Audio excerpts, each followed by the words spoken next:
War Pugs. So here we are. This is Hobambles. God, my name just tripped over that word like it was nobody's business. This is a brief history of the Rooikat armored car. Now, Hobambles reached out to me about this one. He just put this out a few days ago. I've been trying to get to it. He does have a couple of corrections for this. So I'm actually looking forward to seeing this. Now, what he does is he takes a look at South African military machines, gear, things of that nature. He's not a professional. Neither are you. So, War Pugs, use just a little bit here. All of his links are going to be in the description down below. Please go check him out. This video is actually doing really well for him. And let's get right into it. We're going to be talking about an armored car here. We've seen a couple of different types of armored car, including the Honey Badger, which is my when you make a vehicle and name it after a Honey Badger, I'm automatically interested in what it is. Okay, but this one is the Rooikat, and well, let's just get right into it. And thank you for clicking. Hello, and thank you for clicking. I need to get a few things out of the way, so please entertain me. Okay. First of all, I'm a history enthusiast, not a historian. Please take what I say with a grain of salt. Yes. Secondly, I have both a Discord and a Patreon linked down below. Will and be in the thirdly, description. Please like and subscribe. It helps me make more Wars of War content for you. The caracal is a primarily nocturnal wildcat native to the African continent, adorned with distinctive tufted ears and reddish fur that characterizes its name. This animal, nicknamed the Desert Lynx, is no joke. Despite its small stature, this feline is well known to take on much larger prey that should by all rights absolutely wreck its shit, including young kudu, baboons, impala, and the current greatest rugby team in the world, Springboks. Nicknamed Flopper by the internet community, it has a much more menacing name in the Afrikaans language. Rooikat. Rooikat. The Rooikat was created for many. You gotta really roll that R. Okay, that actually hurt my neck to do. I'm an idiot. Oh, God. Reasons. Oh. One of them to replace the antiquated Eland armored car's role as a reconnaissance and backline harasser. Another was to answer a simple in appearance, but fantastically difficult question. How does one escalate in a conflict where two opposing powers could nuke each other into ash? Were South Africa to develop better tanks to counter the heavy armor wielded by the Cubans, it would be seen by the world as justification for further sanctions, or worse, military aid to the Cubans or Angolans. But what if you could make something that could kill a tank from afar, but perform the same recon and backline harassment roles as the now aging Eland armored car? Okay. That, my friends, is what we're going to talk about today, after our sponsor. That's right, folks. We're sponsored again by a company aspiring to be literally worse than EA. Wars of Wank! I mean war. New content has recently Wars of War been added, including a new $200 battle pass to earn the ability to unlock your favorite macro transactions. Oh! 5 seconds of invulnerability for only 1,500 smackers, 10 seconds of aimbot for only $500. A subscription fee for your subscription fee. A subscription fee for your subscription sheet, and the bill that gets mailed to you also has a fee. Only $150 a day. Oh, annihilate your friends, your credit card, and most importantly, your friends' credit card in Wars of War today. Wars of War. Scan the QR code on screen or click the link in the description to get fucked. that works. That really works. What would become the Rooikat needed to fulfill the current roles of the Eland armored car. and then some. Okay. The Rooikat would be taking over the He keeps on rolling those R's like a boulder going down hill. Eland's primary role of reconnaissance, seek and destroy missions, and backline harassment. Okay. It also needed to You didn't roll the R on harassment, my guy. be comfortable taking on tanks such as the older T-34s or T-55s fielded by Op-4 forces like Fapla. It had to be light and nimble, and be able to hold its own should it get jumped by enemy patrols or gun trucks. Considering mobility was a key factor in its design, being able to fire on the move was a must. A huge problem with the Eland was that it needed to stop, aim, and fire, often missing its first shot and having to move and line up for a second hit. This took time, and if the crew was even slightly off their game, it would mean curtains. Right. This meant that several factors needed to be met. Speed and mobility, as discussed, was a must. Stealth, in terms of size of the vehicle, was not necessary, as the drying plains of Africa, combined with the vehicle's weight and speed, could kick up dust seen for kilometers. Basically a big old, "I'm here, come shoot me," message to any nearby patrols or quick reaction forces. This is kind of why I think they relied on motorcycle troops, because there's so much open plains and there's so much dust that can get kicked up from anything. Yeah, you don't have to look that hard to find something moving through a desert. Having a stabilized gun was essential. African terrain is bouncy, full of termite mounds and rocks, and prone to sudden raises or drops in terrain. The chosen gun and gyro system had to be fast enough to counter rapid changes and be able to hit its target. In this case, usually patrols, or more often, outdated APCs and gun trucks fielded by the MPLA in plan. In order to develop one of the most badass vehicles, in my books at least, you need to start somewhere. Yes. Looks like Nat Geo logo. Development of what would become the Rooikat started in the mid-1970s, after the South African Armoured Corps put out a request for a heavy armoured car to replace the Eland. Sandock Austral, featured for the third time on this channel, hashtag not sponsored even though I wouldn't mind the free money, made 3 8x8 chassis from Rattles, Elands, and Saracens, known as Concepts 1, 2, and 3 respectively. Sweet! All three were armed with World War II Vickers 77mm high-velocity guns off of old Comet tanks and trialled in the notably difficult-to-pronounce Potchefstroom. It's still not as bad as that one Welsh city name, I'm just saying. A few key requirements were put out by the SAC that this new vehicle had to meet. It had to be fast, nimble, wheeled, and be able to withstand at least 14.5mm armor-piercing incendiary rounds across every face and at least armor-piercing 23mm rounds for its front face. Okay. Interestingly, this new vehicle was not required to be amphibious. Around this time, as Cold War tensions rose to near boiling points, both Eastern and Western nations were experimenting with amphibious vehicles to cross the large rivers and push into each other's territory should diplomacy fail. Right. Not so with the development of the Rooikat. You see, the terrain and climate in Africa is completely, dare I say, radically different compared to the European theatre. Yeah. While rivers do exist, and chug along at a fair clip, most rivers are either dried up riverbeds or raging flash floods that capsize any vehicle and drown crew foolish enough to challenge the flood. Right. The 3 different concepts were tested on many different types of local terrain, and while none of them met the standards set out by the SAC, the Eland variant would influence later designs, especially the suspension components. And this is something I said a while, like, people might ask, why wouldn't they just license another vehicle to basically fill in their need so they wouldn't have to go through weapons development and everything else like that? The reason is very, very simple. Each climate is radically different, and South Africa's climate is unto its own, okay? It's completely unto its own. So you can't take an Abrams tank, plop it down in South Africa during the middle of the rainy season and hope it's going to do good, because it's not going to do good. I'm just saying, it will do fair. It will do what it's designed to do, but it's not going to perform at the level it was designed, at the climate it was designed for. That's why this is important. Keep this one in mind. Okay? Development would further continue in the 1980s, when a West German firm, Thyssen-Henschel, gave technical assistance while developing a new generation of concept vehicles. The Cheetah Mark I, a 6x6 wheeled car fitted with either a 76mm gun or a 60mm breech-loading mortar similar to that of the Eland. The Cheetah Mark II was an 8x8 wheeled car, fitted with a Mark II variant of the 77 high-velocity gun, and later either a 76mm or a 60mm mortar.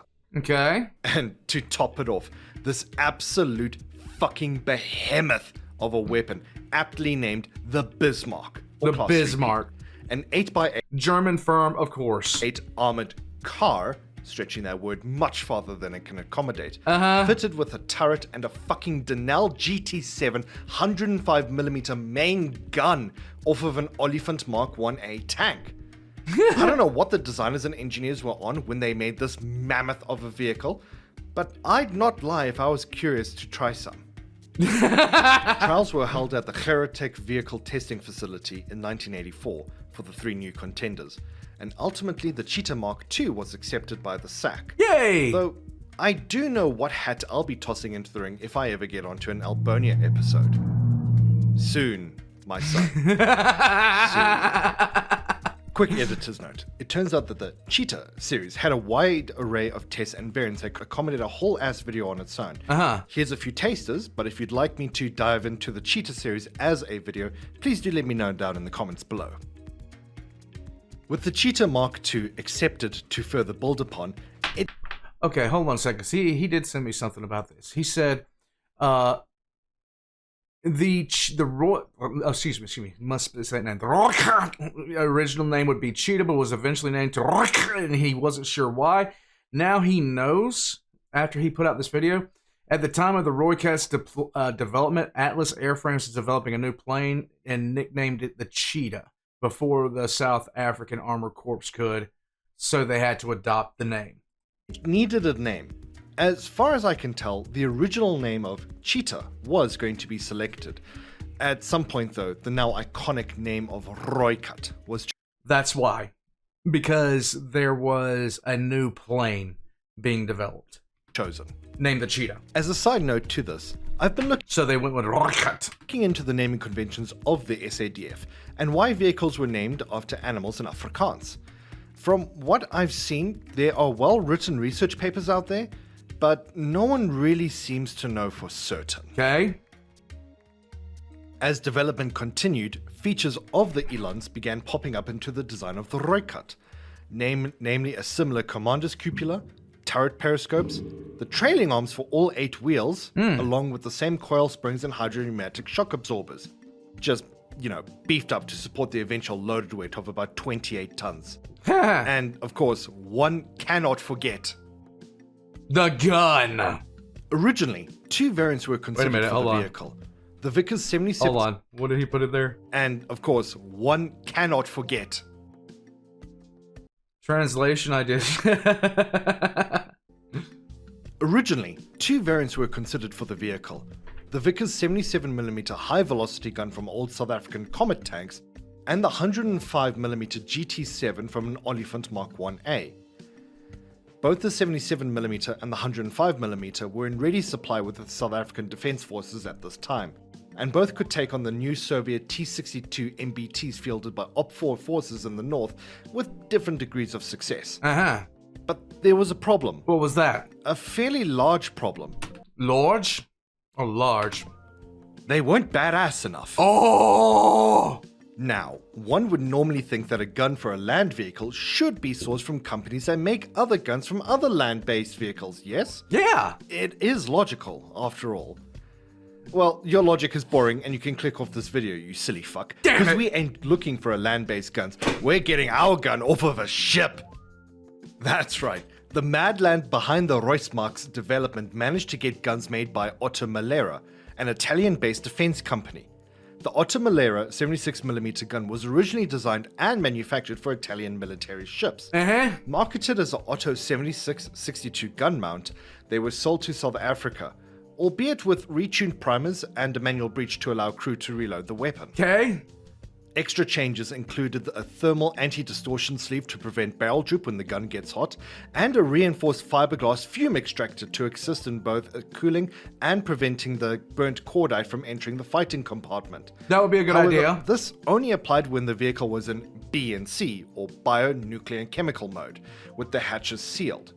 Considering the sweltering conditions, the crew often had hatches open to bring in cooler air, and thus negated the positive pressure inside the cabin required for the fume extractor to function. Primarily, though, the gun fires a few different types of ammunition. Armor-piercing, fin-stabilized Descarbing Sabo Tracer, or APF SDS-T, a tungsten core dart to take on the newest T-62 MBTs fielded by the Op-4 forces. able to penetrate, not perforate, the main face and the turret of the tank from about 2 kilometers away, so 2,000 meters. Right. HE-T, a high explosive RDX TNT tracer round primarily designed against soft targets such as infantry, light vehicles, support infrastructure, and non-reinforced buildings. From about as far as 3 kilometers, including indirect fire capability from up to 12 kilometers away with the aid of a delay fuse that can act as an indirect airburst. God damn, I wish this munition existed for the Armor 3 Rooikat. How badass would that be? And finally, canister shot. Essentially a big fucking shotgun. Dude. They're still using grape shot. I'm okay with this. I'm sort of okay with this. I'm kind of concerned though. Designed Because, you know, what's a little good times without a little bit of war crimes, you know what I mean? to kill up to 150 meters, but can maim at over 500 meters. Can Highly maim. effective when infantry is retreating after an assault, especially when they're being cheeky fucks and trying to flee through the bush. These ammo types, while really fucking cool, are useless in the bumpy terrain without proper fire control and stabilization. Right. Which brings us neatly into the next section. As far as I can tell, the fire control system is an Eloptra 8x gunner's day sight with an integrated ballistic computer, giving the gunner and commander fire on the move and hunter-killer capability. The laser range-finding capabilities assist in ballistic offsets, giving target range and speed, and allows for manually entered environmental data like local pressure, crosswinds, headwind, and ammo temperature. At this point, the gun might as well be a big fuck-off sniper rifle. While there were many challenges that the Rooikat had to overcome, its biggest challenge was by far dust and mud.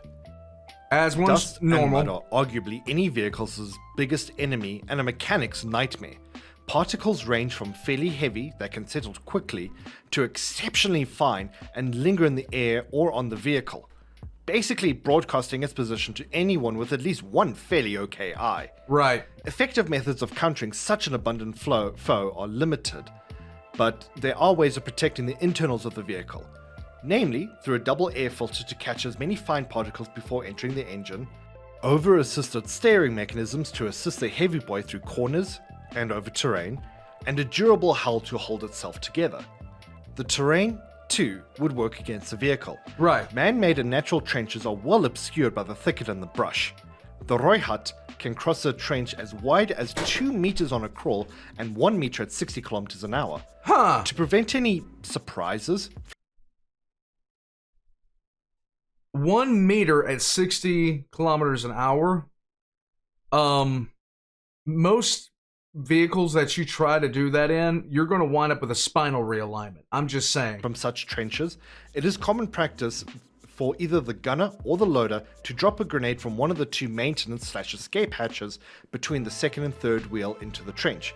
How smart That's just a dick move. this is, considering the ready rounds at the bottom of the vehicle, would be up to the commander.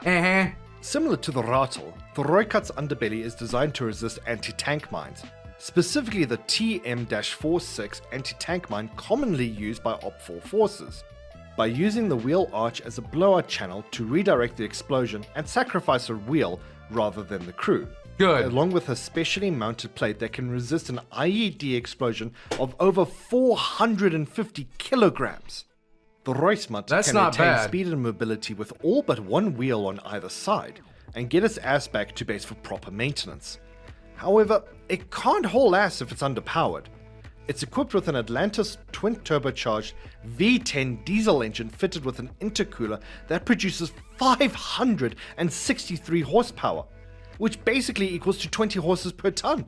This bloody cat might as well be a cracked out sniper with a hit list longer than all the games you bought on sale but never played. Yay! Yeah, I know what you've done.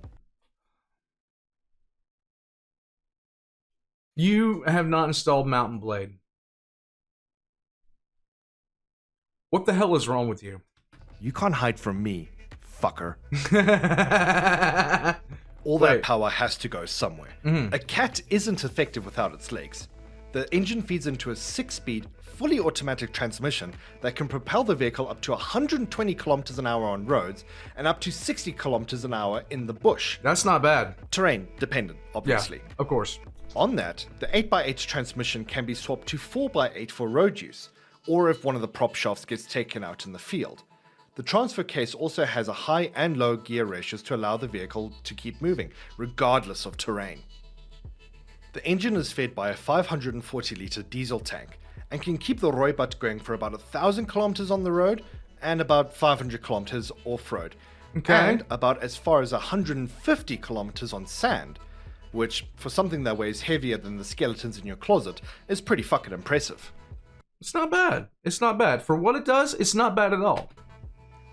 Other notable factors include protection from 23mm armor-piercing rounds on a 60-degree frontal arc at 500 meters and all-round protection from 12.7mm armor-piercing ammunition.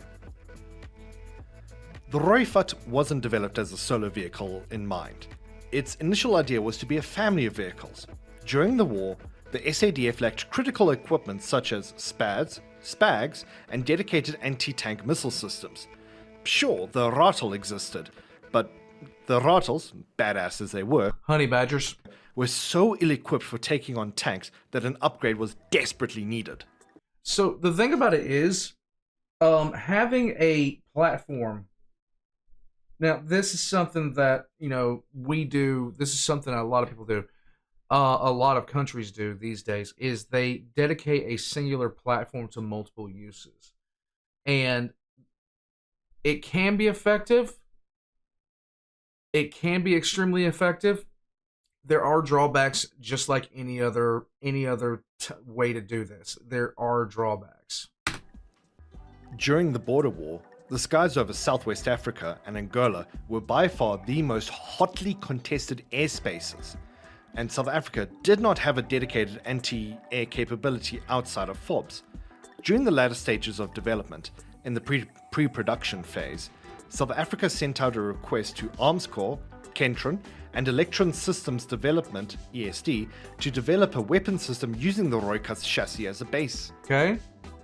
The self-propelled anti-missile system and self-propelled anti-air gun platforms were created using the recently designed EDR-110 radars developed by Electronic System Development, ESD. The radars were well suited for the environment they'd be operating in, with antenna that could be lifted as high as 5 meters for increased visibility, and systems that could track about 100 targets at a time. For what they were doing, this is actually really, really strong. For what they were actually up against, this was really, really strong. It could detect aircraft as far as 12 kilometers and helicopters as far as 6 kilometers. Okay. As far as my understanding goes, I do believe this is one of, if not, the first system to utilize data linking between other anti-air vehicles in Africa. Huh. Specifically, the SPAG used two 35mm guns from Littleton Engineering, able to fire 1,100 rounds of either high explosive fragmentation for air targets or armor-piercing incendiary for light vehicles, should the AA system come under threat. The computer featured fully stabilized electro-optical gunner's sight with a high-resolution video camera, for the time, and a laser rangefinder for target identification and tracking. Both SPAG and SPAMs use the same computer and optics. If the SPAG provided short-range anti-air protection, then the SPAM would provide medium-range protection with its recently developed missile system. Okay. The system was armed with 4 South African high-velocity missiles, or SAHVs, which later became the Umkhonto missile. The SPAM I'm not even trying that. and the SPAG were designed to give the SADF an edge against the Soviet helicopters and jets, which ruled the sky, but were unfortunately never developed and scrapped after the withdrawal of South African forces from Angola in 1989.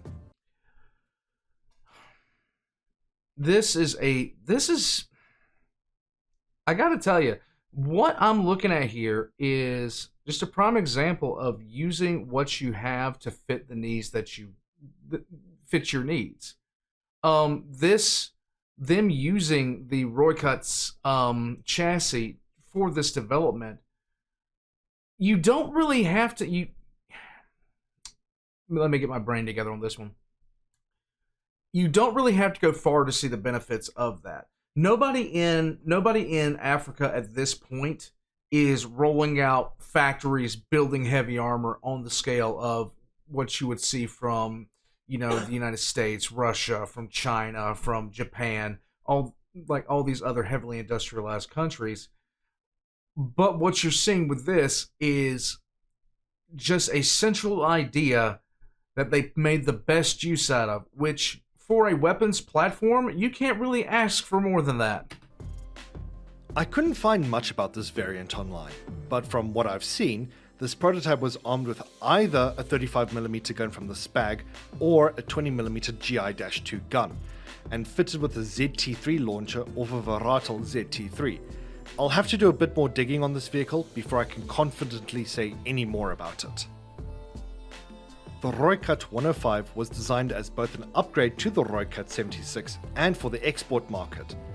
Its Denel GT7 gun was able to fire all NATO rounds up to Generation 3. Nice. And act as a heavy reconnaissance vehicle, able to take out You know who can't do that? Soviet MBTs post-Bush War.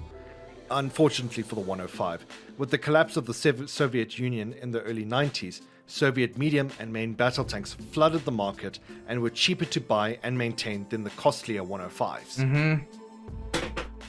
The collapse of the Soviet Union pretty much signaled a huge arm race in developing countries, because when the Soviet Union fell apart, the people that were supposed to be keeping the records, they didn't care anymore. The people that were supposed to be watching the depots, they didn't care anymore.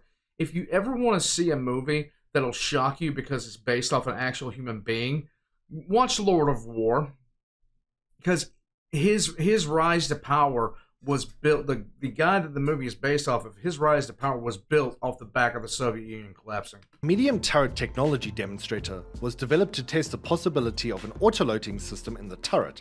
The loader and commander's position was lowered into the hull, allowing the ammunition bustle and autoloader to take up the majority of the space, Cool. including a rear-mounted ammo container to protect the crew in case of ammo cook-off.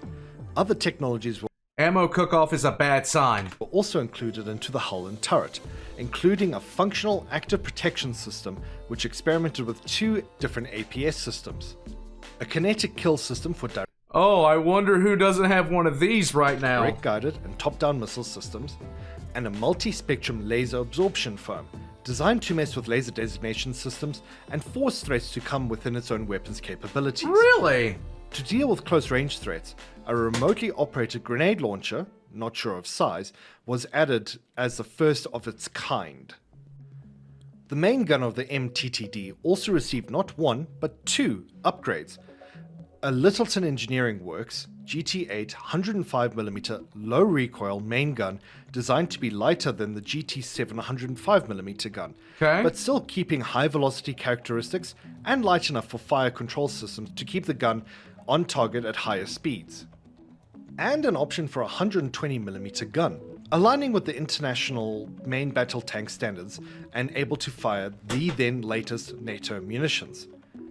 Interestingly, the MTTD is also featured in the video game Armor 3, specifically in the Tanks DLC.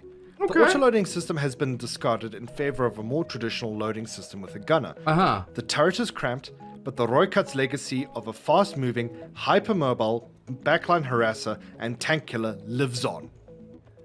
The Rooikat never saw combat during the Bush War. It arrived too late to earn its stripes and garner a proper name for itself. Okay. However, that's not to say it never fought. In the same year as it arrived in service, 1994, Lesotho erupted into political turmoil, with the Royal Lesotho Defence Force attempting to stage a military coup d'etat. Now, that is always a good sign.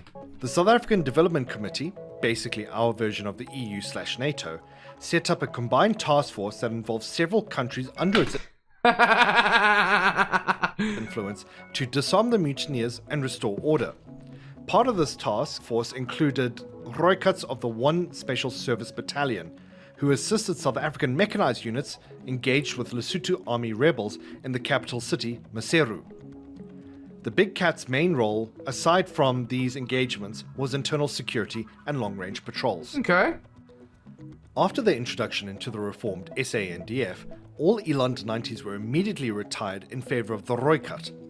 The SANDF's doctrine changed dramatically from the maneuver-oriented warfare of the SADF, including changes in reconnaissance and harassment of rear-line units and logistics trains, and most conversely, using the vehicle to attack tanks from either defensive emplacements or defilade positions. Okay. The SANDF has seen multiple large budgetary cuts and an introduction of a new 10-day work week 7 days a week. 10-day work week, 7 days a week. Hey, you know what? Seems legit. Pay us less, make us work more. Are we kobolds? Google South African Defence Minister work week for the joke. Part of these cuts include maintenance and proper training regimens for Rooikats and their crews, resulting in the fucking obvious. Resulting in the blindly fucking obvious. What do I say every single time I watch something about Russia? What do I say? Training, training, training, all day, every day. If you don't do it, you fuck it up. And here's an example. Like a glove. And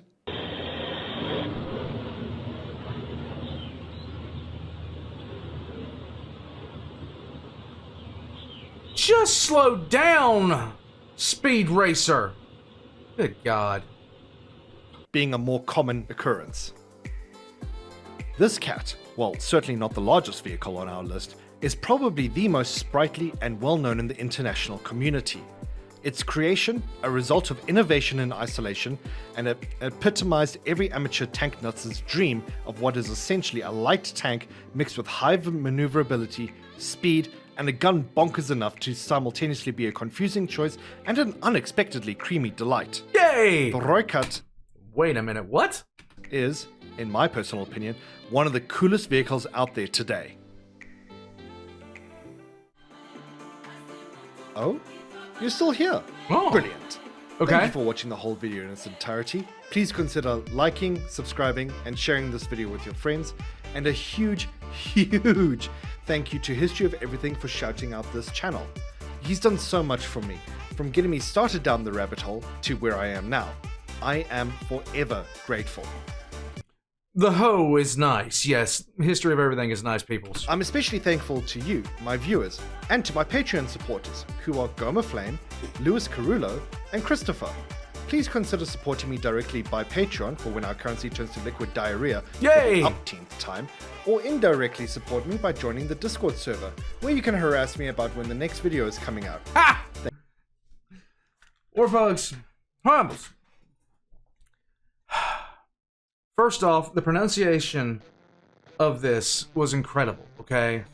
It's like you can't say Rooikat, but it's like speaking Italian without using your hands. You have to say it Rooikat, you know? It has to sound like you're trying to rev a car engine. I'm just saying, otherwise you're doing it wrong.